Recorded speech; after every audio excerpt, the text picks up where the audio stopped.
Hi, my name is John Nicklas. I'm the Vice President of Business Development here at 24.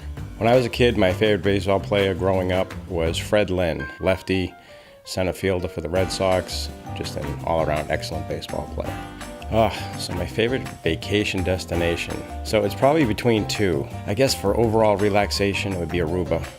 Aruba was just outstanding.